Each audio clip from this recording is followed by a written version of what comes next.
దినం దేవుని వాగ్దానం. ఈ ఉదయకాలం ఈ వాగ్దానం మీకోసం ఎలా ఉన్నారు? బాగున్నారా? పొద్దున్న లేస్తున్నారా? ఎందుకు నేను మార్నింగ్ లేచారా అని మన భారతదేశంలో ఉదయకాలం, ఏ దేశంలోనైనా మధ్యాహ్నం కావచ్చు, ఒకవేళ ఈవినింగ్ కావచ్చు, ఏదైనా టైం కావచ్చు.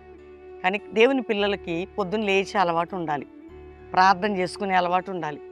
కొంతమంది లేచి అట్లా మొహం కూడా కడుక్కోకుండా వాక్యం చదవటం, ప్రార్థన చేయడం తప్పది. నేను ఎందుకు మీకు చెప్తున్నానంటే, ఈ వాగ్దానంలో మీరు పొద్దున్న లేచి మొహం కడుక్కొని, తలదూక్కొని, ప్రార్థన చేసుకొని, మీరున్న స్థలాన్ని నీట్గా చేసుకొని, వాక్యం వినటం, ఆరాధన చేయడం, అది దేవుని బిడ్డల సంస్కారవంతుల లక్షణం. అది మనం పాటించాలి. కాబట్టి దయచేసి నేను రోజు బాగున్నారంటే, ఎన్ని కష్టాలు, ఎన్ని బాధలు, ఎన్నో శ్రమలు మాకు కూడా ఉంటాయి. వాటన్నిటిలో నుంచి కాపాడే దేవుడు మాకున్నాడనే ధైర్యం ఉంటుంది. మీకు కూడా అదే ధైర్యం నేను చెప్తున్నాను రోజు పొద్దున. ప్రతి వాగ్దానం మీకోసమే. కానీ కొన్ని ఫండమెంటల్స్ కూడా చెప్పాల్సి వస్తుంది. కొంతమందికి ఉన్న చోట క్లీనింగ్ ఉండదు, ఉన్న చోట వాక్యం ఉండదు, హృదయంలో వాక్యం ఉండదు, ప్రార్థన ఉండదు, ఆత్మీయత ఉండదు, దేవుడు అంటే భయం ఉండదు, దైవజనులు అంటే రెస్పెక్ట్ ఉండదు, పరిశుద్ధ గ్రంథం అంటే విలువ ఉండదు.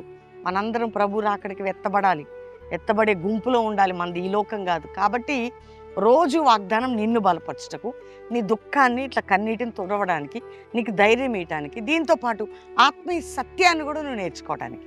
అర్థమవుతుందా? యవ్వన బిడ్డలు ఎవరైనా వాక్యం వింటున్నట్టయితే దయచేసి కొంచెం పద్ధతి నేర్చుకోండి, ప్రేయర్ఫుల్గా సిద్ధపడండి.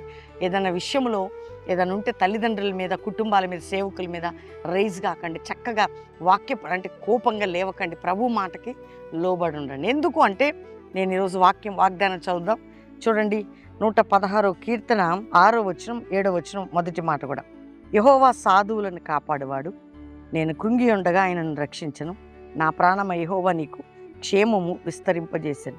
కృంగిన వారిని రక్షించే దేవుడు, లేవనెత్తే దేవుడు, క్షేమం సాధు అంటే చూడండి, కొంతమంది చాలా సాఫ్ట్గా, ఓపిక్గా వింటున్నారా? ఎవరైనా తిట్టినా, ఎవరైనా ఏదన్నా అన్నా ఒబే అవుతారు చూసారా? వాళ్ళంటే చాలా ఇష్టం దేవునికి. నీ జీవితంలో దేవుడు ఆయన కాపాడతాడు. నీ మీద వ్యతిరేకంగా లేచిన, నువ్వేం తప్పు చెప్పినా అట్లా అన్న దేవుడు నిన్ను కరుణిస్తాడు, కృప చూపుతాడు, భద్రపరుస్తాడు, కాపాడేవాడు. తన బిడ్డల్ని, కృంగిన వారిని లేవనెత్తేవాడు. కృంగిన నిన్ను అంటే లేవనెత్తడానికే కదా, నిన్ను కాపాడేదను. కృంగిన నిన్ను అంటే కృంగిపోయి ఉన్నావేమో, ఒకవేళ చాలా ఒంటరితనంలో ఉన్నావేమో, దేవుడు నీకు అన్యాయం చేస్తాడు, చేయడు. నీ నీ జీవితాన్ని కాపాడతాడు, నిన్ను క్షేమం విస్తరింపజేస్తాడు. నిన్ను పైకి కృంగిపోయి ఉన్నావేమో, ఈరోజు లేవనెత్తటమే కాక క్షేమము విస్తరింపజేస్తాడు. అర్థమవుతుందా? కాబట్టి కొంచెం సాఫ్ట్గా, దైవికంగా ఉండటం నేర్చుకోండి. దేవుడు నిన్ను కాపాడతాడు, భయపడకు. అంతేకాక కృంగిని నిన్ను లేవనెత్తాడు, నీకు క్షేమం విస్తరింపజేస్తాడు. కాబట్టి కృంగిని నిన్ను లేవనెత్తి క్షేమం విస్తరింపజేసేదను. క్షేమం లేవనెత్తడం క్షేమాన్ని విస్తరింపజేస్తాడు. అంటే నీ కుటుంబాన్ని అన్నిట్లో క్షేమం ఉండబోతుంది. ధైర్యంగా ఉండు.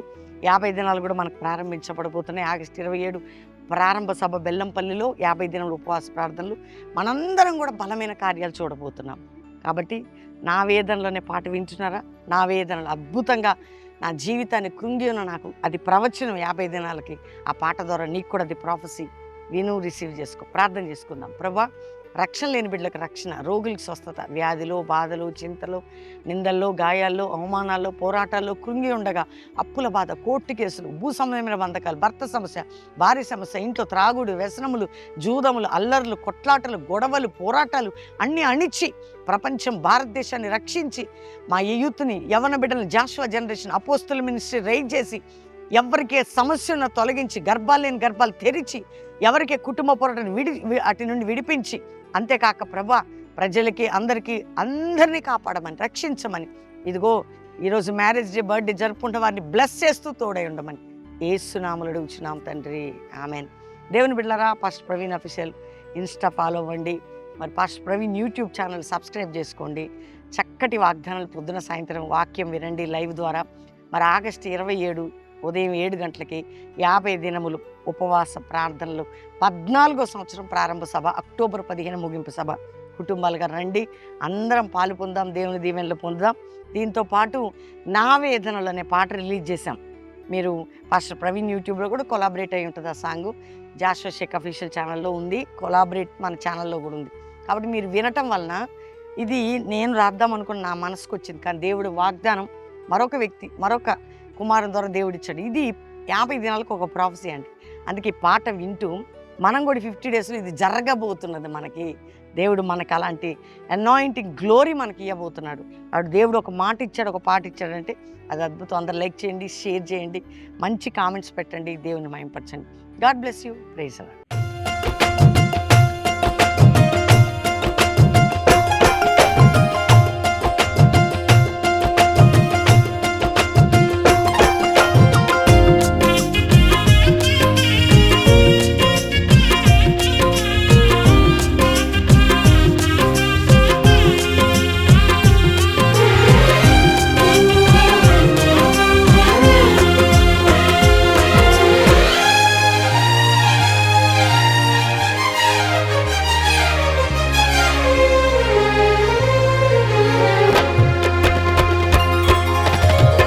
ఉపవాస ప్రార్థనలో నీతో సహవాసం చేసేదని 27 ఉదయం 7 గంటలకి 14 సంవత్సరాలు ఉపవాస ప్రార్థనలు, 50 దినముల ఉపవాస ప్రార్థనల పండగ అనమాట.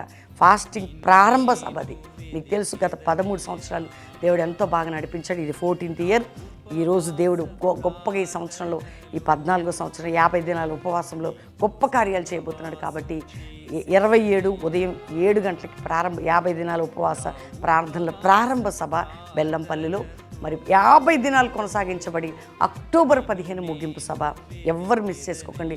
2 రోజులైనా, 3 రోజులైనా, 5 రోజులైనా, 10 రోజులైనా, 50 రోజులైనా మీరు ఇక్కడ ఉండొచ్చు. బెల్లంపల్లిలో పాలు పొందొచ్చు. గొప్ప ఉజ్జీవాన్ని మనం చూడొచ్చు. దేవుని దీవెనలు పొందొచ్చు. విడిచిపెట్టేదనయ్యా